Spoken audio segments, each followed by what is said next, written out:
Assalamualaikum warahmatullahi wabarakatuh. Saya Ayu Prasari dari Program Studi Pendidikan Ekonomi Mahasiswa Universitas Nurul Huda. Di sini saya akan membahas materi ekonomi syariah dan studi kasus ekonomi syariah. Yang pertama yaitu ada fondasi ekonomi syariah. Ekonomi syariah merupakan ilmu pengetahuan sosial yang mempelajari masalah-masalah ekonomi rakyat yang diilhami oleh nilai-nilai Islam. Menurut bahasa, kata ekonomi berasal dari bahasa Yunani yaitu oikos, berarti keluarga atau rumah tangga. Sedangkan menurut istilah yaitu manajemen rumah tangga atau peraturan rumah tangga. Selanjutnya yaitu ada ruang lingkup ekonomi syariah.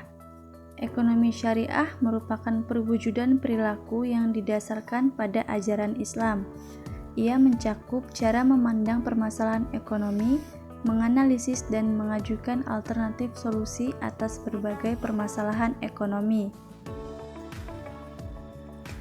Ekonomi Islam mempelajari perilaku individu yang dituntun oleh ajaran Islam, mulai dari penentuan tujuan hidup, cara memandang dan menganalisis masalah ekonomi, serta prinsip-prinsip dan nilai yang dipegang untuk mencapai tujuan hidup tersebut.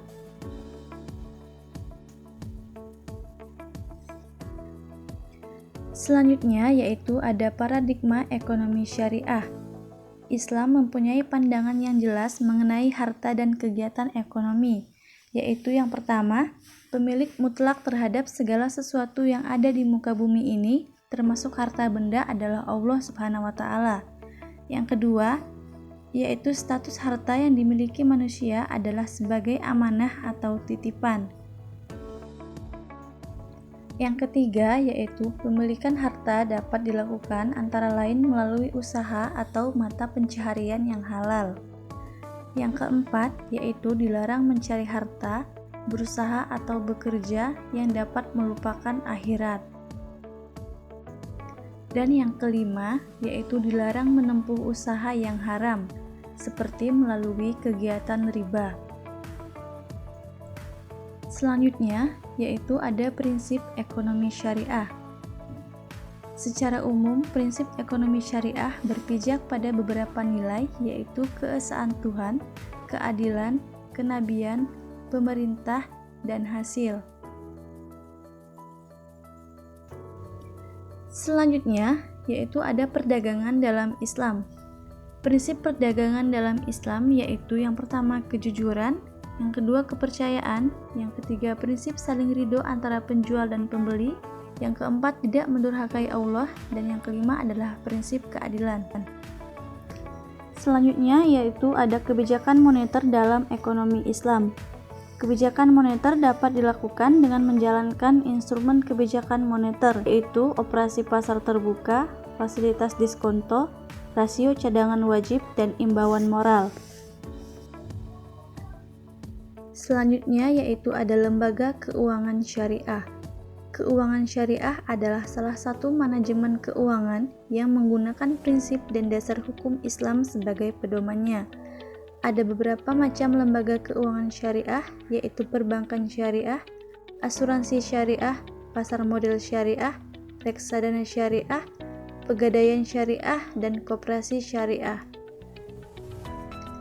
Selanjutnya yaitu ada contoh studi kasus sengketa perbankan syariah. Kasus ini diambil dari masalah sengketa antara Sugiharto Wijaya yang merupakan warga kota Bandung dengan bank swasta syariah ternama. Kasus ini terkait kredit lahan yang macet. Di tahun 2014, Sugiharto membeli lahan dan bangunan dengan harga 20 miliar. 70% dananya atau sebesar 13 miliar bersumber dari bank syariah dan 7 miliar adalah dana pribadi. Sisa dananya kemudian dicicil oleh Sugiharto dengan cicilan 136 juta per bulan. Dana yang sudah dibayarkan adalah 1,3 miliar.